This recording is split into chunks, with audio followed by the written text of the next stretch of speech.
We have made it pretty much to the halfway point of the NFL season, and you all know what that means. We have made it to the trade deadline. Currently, the Philadelphia Eagles sit at 4-3 in second place of the NFC East, taking on the NFC East leading 6-1 Dallas Cowboys in a huge interdivisional matchup here today. But before we get to the game, we've got some moves to talk about, not just for our Eagles, but for the rest of the league as a whole. So through the first 7 weeks, it has been a hectic and wacky season for our Philadelphia Eagles. On one hand, this team has had some very bad moments, and it feels like there's something off about this team. But on the other hand, we're playing good football. The most amount of points we've lost by this season is 3.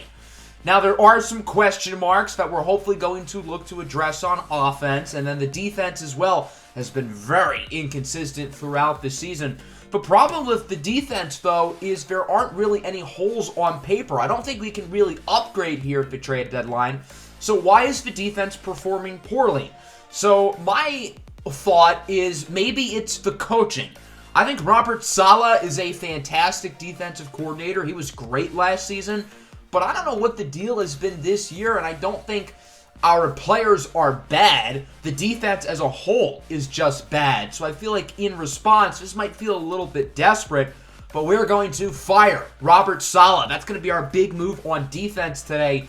Bill Summers, who already seems to have the playbook down, he will be the new defensive coordinator. I guess it would be realistic if he was a position coach in our defense, so we'll say he was previously the linebackers coach. I don't know. But now he is going to be the defensive coordinator, patrolling that side of the field.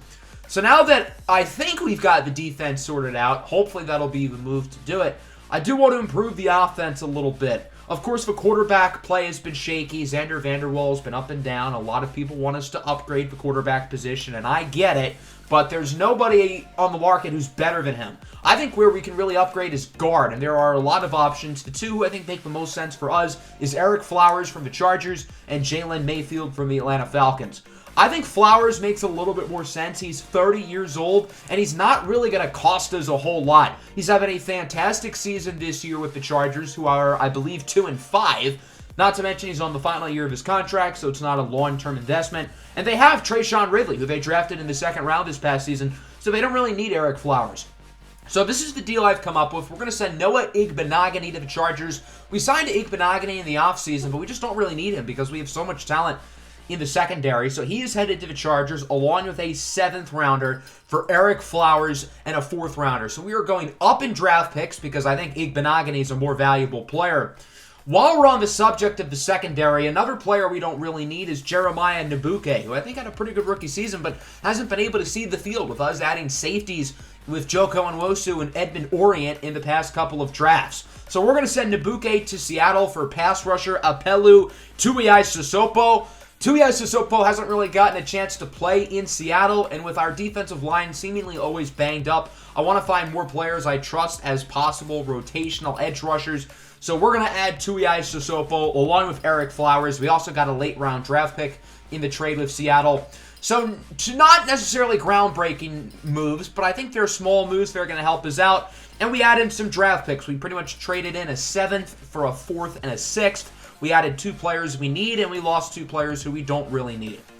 Now let's talk about the rest of the league. As you all know, I like to make trades amongst the CPU teams, and there are some big ones this year. I specifically focused on offensive playmakers because there are a lot of guys who I think a change of scenery would make sense. I think I went a little bit wild on some of the trades, particularly this one. Kyle Pitts is on the move to the Jacksonville Jaguars. So I know this is kind of a crazy one, so let me explain. The Falcons are 0-6. Kyle Pitts is an impending free agent in the offseason, and if you can get this type of haul for a player who's not under contract next season, it's hard to say no. On the flip side, the Jaguars just made the Super Bowl last year. They're looking possibly even better this year. I know it's a lot, a 1, a 3, and a future 2, but Kyle Pitts is a true number 1 receiver, something the Jaguars are lacking. So I think it's a fair trade for both sides. Rondale Moore is also an impending free agent. No, he's not as good as Kyle Pitts, but he is still very talented. However, the Cardinals already have a lot of similar receivers to him. Guys like Shane Wirtz and Amante Rodgers, who they recently drafted, are all smaller slot guys. So they don't really need Rondale Moore in the long term. So he's going to the Broncos for a second-round pick and a young tight end in Jermaine Patrick. Sticking with the theme of wide receivers, Mike Williams is on the move to the Indianapolis Colts.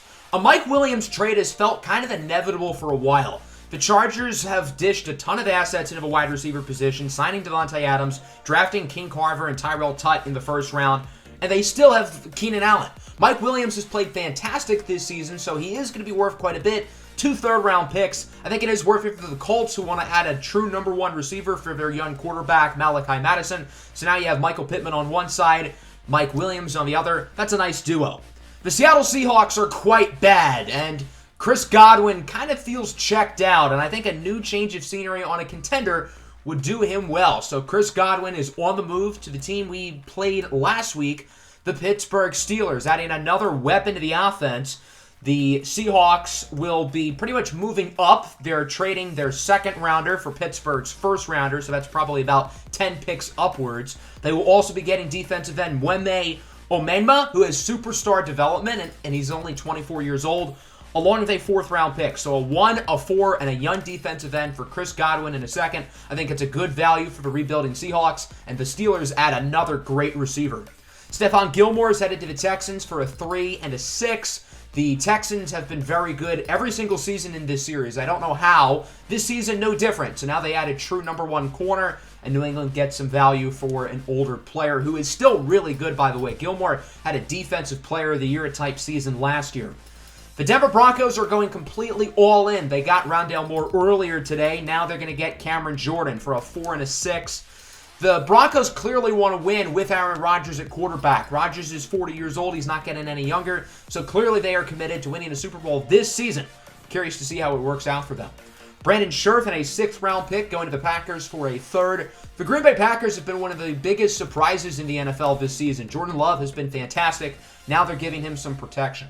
This trade is a weird one. Joe Mixon to the Texans for a 1st and a 5th. So let me explain here. Running backs are more valuable in Madden than in real life. Nobody in real life would trade a 1st-round pick for a 28-year-old running back, but in Madden, if you have a good running back, that's a huge deal for your offense, and Joe Mixon is really, really good, averaging 107 yards per game. Not to mention, the Bengals drafted a running back in the 1st round this past year, Charlie Park. The Texans, as we talked about earlier, are really good, but they don't have a phenomenal run game. So I think losing that 1st-round pick is a lot, but Joe Mixon is fantastic. They have quite the duo here of Joe Mixon and Deshaun Watson, 2 guys who really respect women.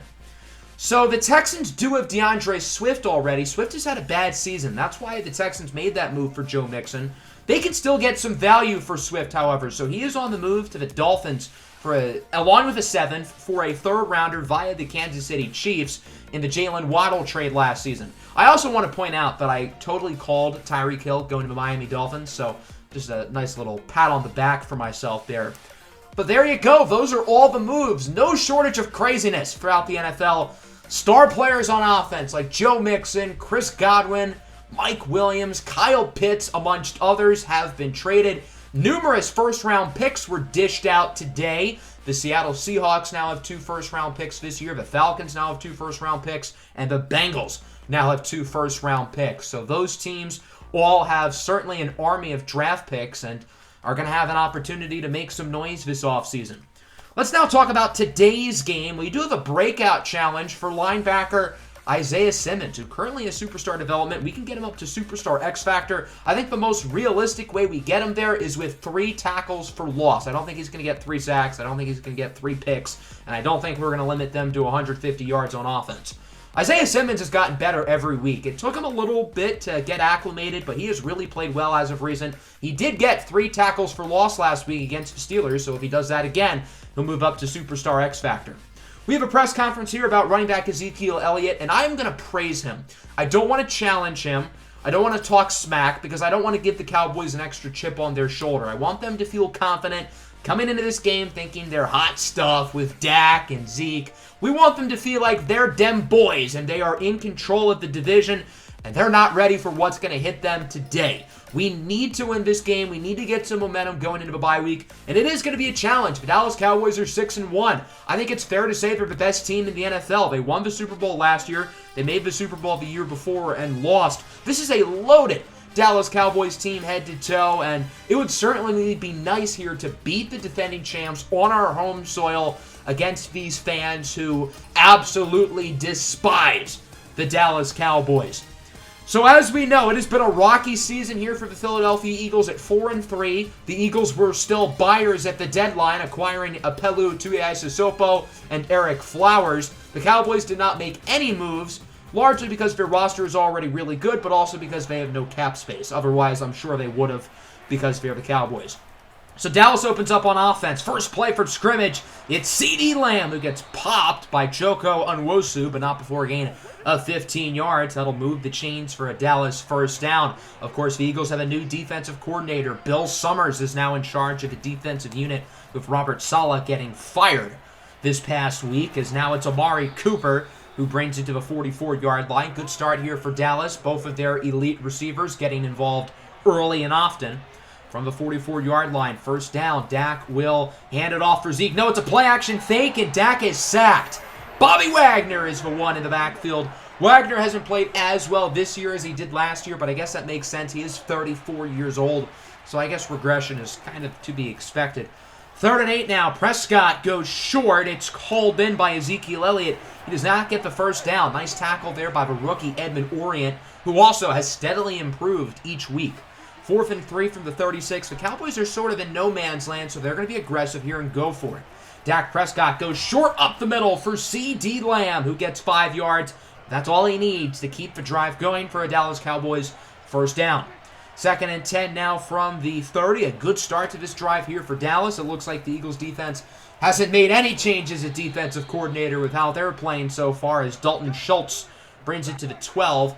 Along with these wide receivers and running backs, the Cowboys have a very talented tight end, two-headed monster with Schultz and Lamar Gallagher, as on first down, Ezekiel Elliott will enter the end zone for a touchdown. No problem there. The Cowboys march down the field and score. I think somewhere Robert Saleh is grinning, knowing that maybe it's not his fault. Maybe he was the scapegoat. We'll have to see how the rest of his game plays out, as the Eagles are now on offense, led by quarterback Xander Vanderwall, who did not perform well against his former team a week ago on primetime football, and he has a chip on his shoulder here to perform today. 2nd and 13, Vanderwall's going to look to run with it, putting his body on the line to get the first down. He also got popped, but it doesn't matter. He'll keep the chains moving. From the 49, handoff for Tazwell Hubbard with a nice juke move, fighting for every yard. He brings it to the 37-yard line.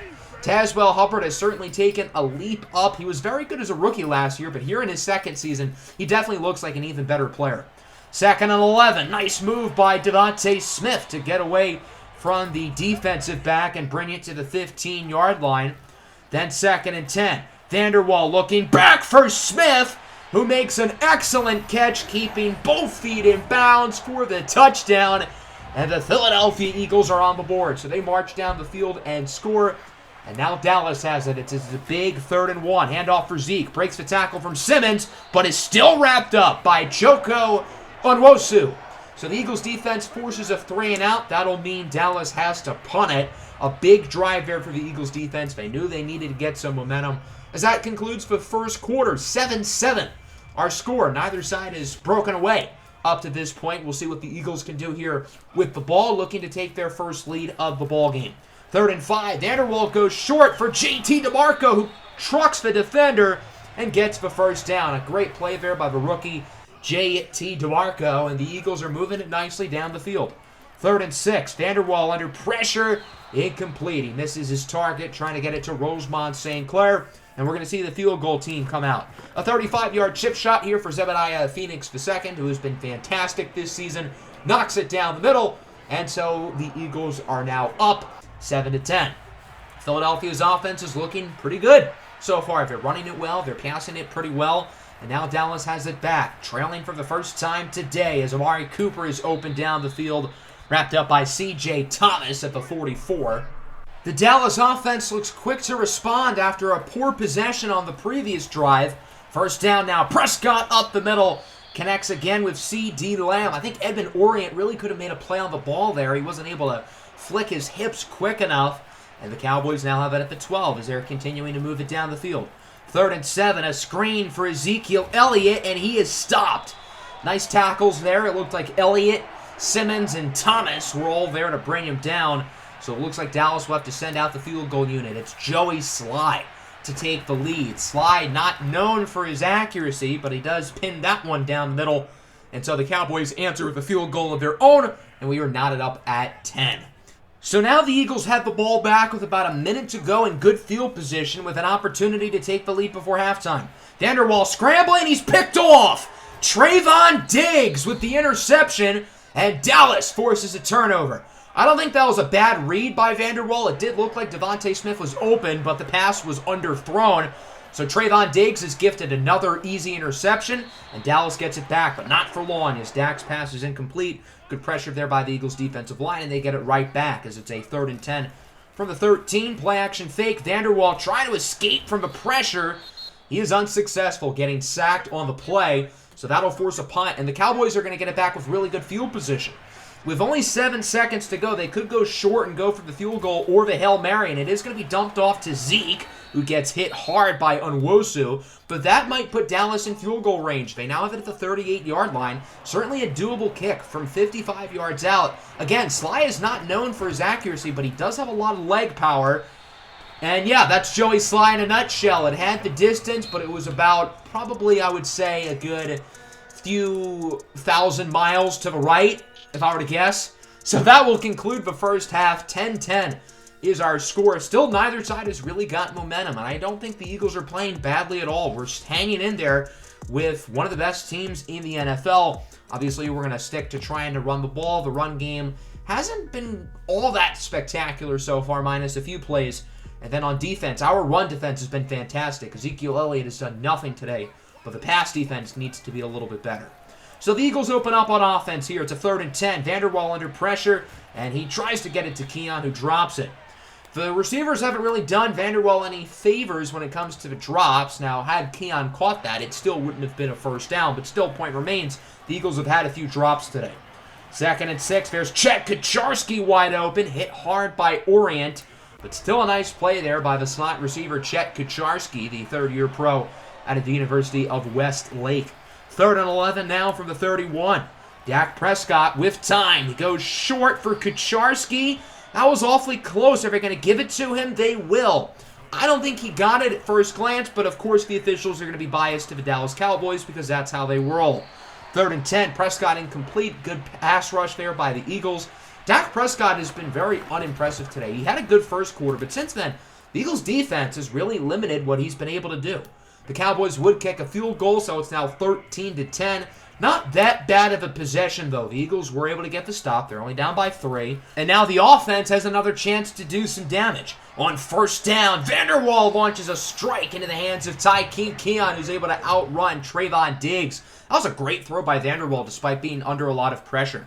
2nd and 9 now. Vanderwall connects with Devontae Smith. That was a fantastic play by both the quarterback and the receiver. Vanderwall and Smith timed that play out perfectly, which shows the chemistry they've developed. And you got to give Devontae Smith a ton of credit. Even though his longtime friend, Jalen Hurts, is no longer the quarterback, he's been able to develop a strong chemistry with Xander Vanderwall, and he has handled his business like a pro as he gets another first down there to the 16-yard line. Smith having one of his best games of the season today is on 1st and goal.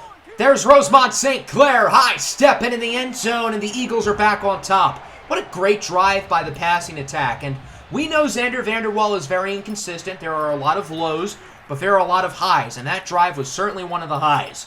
So Dallas has it back, down by 4. Great play after the catch by Ezekiel Elliott, wrapped up at the 23-yard line by Nehemiah Richardson. As we wind down the 3rd quarter, this is anybody's ball game. The Eagles are on top, 17-13, but the Cowboys are inching closer and closer to the end zone. Can the Eagles pull off the upset, or will Dallas finish off the job? We have an early 3rd and 7 here from the 20. 9:58 left to go in the quarter, as it is caught. Great catch by Amari Cooper. That was good coverage by Nehemiah Richardson, but a nice reception there by Cooper. That'll be a first down. Now a 3rd and goal from the 4. It is caught in the end zone. What a catch by Chet Kucharski, with Joko Nwosu pretty much smothering him. Nwosu and Kucharski, the former college teammates there, as it's Kucharski who wins the battle, puts Dallas back on top, 20-17. Just under 8 minutes to go here. 3rd and 6. Vanderwall gets it to Devontae Smith for a first down. However, the one time Xander Vanderwall completes the underneath pass, it's going to be a holding on the Eagles' offensive line. That's just brutal. The left tackle, Tyler Palumbo, is called for the hold. That'll move the Eagles back 10 yards. Now it's a 3rd and 16, a lot less manageable. Vanderwall scrambling to his left, looking to throw it. That was actually a good throw, but dropped by Dozier Baxby. And again, the receivers not doing him any favors. So Dallas gets it back here in the second half. On first down, Prescott, he goes short for CeeDee Lamb with a nice play, gaining about 12 or 13 yards, wrapped up by C.J. Thomas. With Dallas being up, a touchdown on this drive would really put them in a good position. They do have all the momentum already as is. Prescott on first down gets it back to CeeDee Lamb. Serious question, who was covering him? CeeDee Lamb had a good 20 yards on all angles of wide open space once he had the ball. That's really, really bad coverage. That was also bad coverage there by Winston Johnson, letting Lamar Gallagher get wide open. Gallagher brings it to the 2. And Dallas is very close here to the end zone as it's a 1st and goal with about 5 minutes to go. Looking to make it a 2-score game.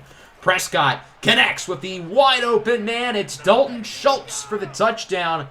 And the Dallas Cowboys are now up by 2 scores. Their biggest lead of the day. And it's now or never for the Eagles offense. Xander Vanderwall has had another inconsistent day. He's had moments where he can't make a throw, and he's had moments where he seemingly cannot miss. Hopefully here in the final 5 minutes, he won't miss as he connects with St. Clair there to the 47-yard line.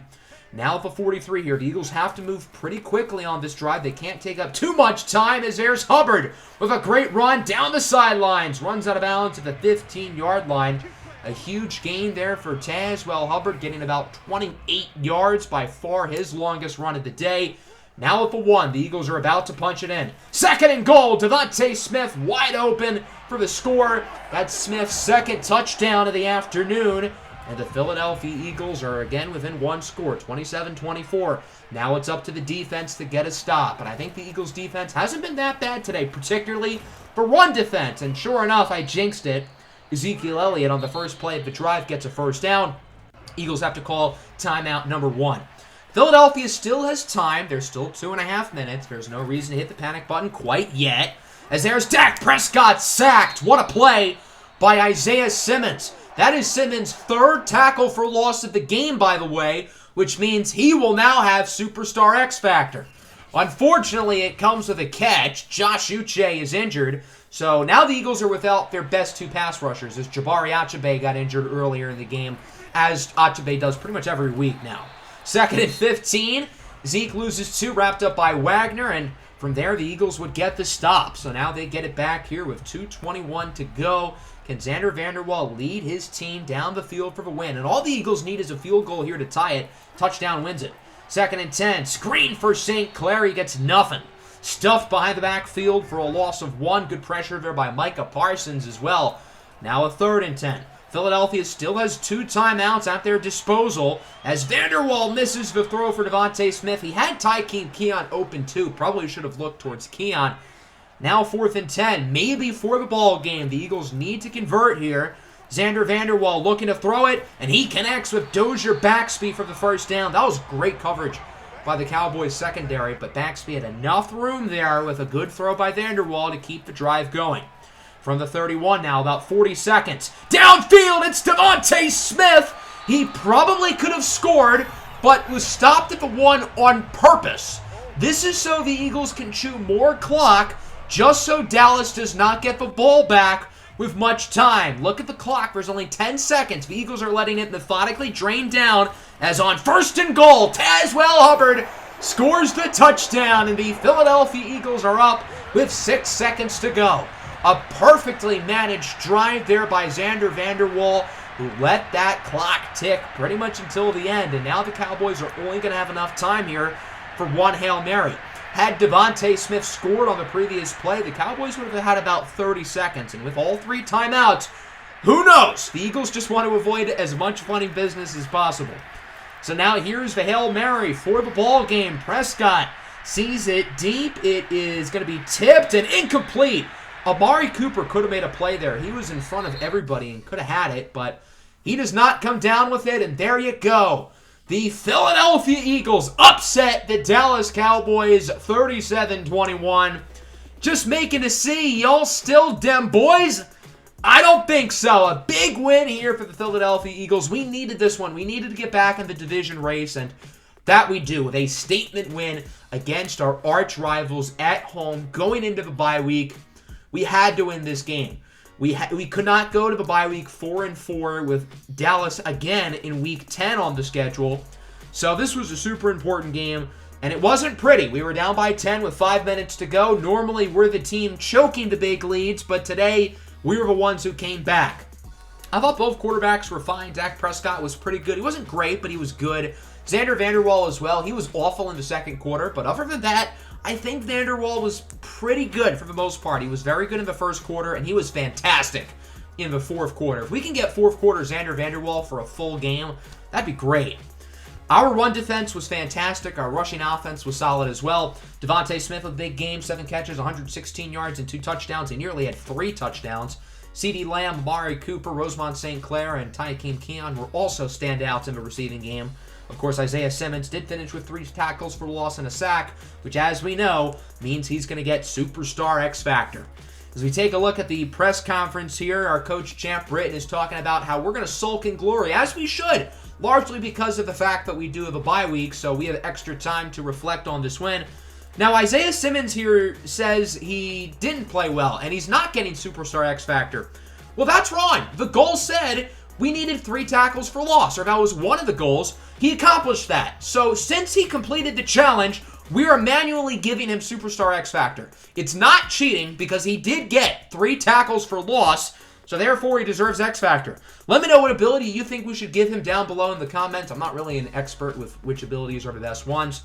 Unfortunately, we do have a new injury. It's Jabari Achebe, who broke his ribs, out 4 weeks. He's only going to miss 2 games, though, because I have not simulated past week 8, and we also have our bye week. So, of course, the big story with Jabari Achebe has been the injuries. Apparently, he has 92 injury. I don't know how, because he gets hurt every game. It's really weird. When he's been on the field this year, he hasn't been all that impactful. Only 1 game with more than 1 tackle. I think him missing 2 games is probably a good thing, just so he can refresh, he can heal up the rest of his body along with his broken ribs, and hopefully, he'll be back in business for the second half of the season and can stay healthy. With it being week 9, the award races are now open, and we have contenders for pretty much every award. We don't have anybody at the top of any awards, which makes sense. I think Zebediah Phoenix probably should be the #1 kicker in the NFC, but other than that, I don't think anybody has been like the best player at their position, although we do have guys like Isaiah Simmons, Devontae Smith, Tazwell Hubbard, who are super deserving of their recognition, and hopefully we can continue to boost their standing up as we move along here through the rest of the season. So that's going to conclude today's episode. Next time, we have a doubleheader. We have our bye week first off, and then we play the Dallas Cowboys again in Jerry's World. And then week 11, we play the winless Atlanta Falcons. Before we end today's episode, I just have one quick thing here to share. With MLB The Show 22 coming out this Friday, much of my focus for the next couple of weeks will be on MLB The Show 22, particularly the new franchise series. The team reveal for that will be tomorrow, by the way. So if Eagles episodes, along with Metropolis Dynasty and the Sonics My NBA, if those episodes are coming out a little bit slower than normal, that's going to be why. So I'm not neglecting the series. Nothing's happening to any of the other series, but just know I'm probably going to have the majority of my content here the next couple of weeks involving MLB The Show 22, but there's still going to be the occasional Eagles episode here and there, and then once we get out of the honeymoon phase for MLB The Show 22, the Eagles episodes are going to be coming out again like normal. So I hope everybody enjoyed. Make sure to hit the like button. Make sure to subscribe to the channel if you are new. Peace out.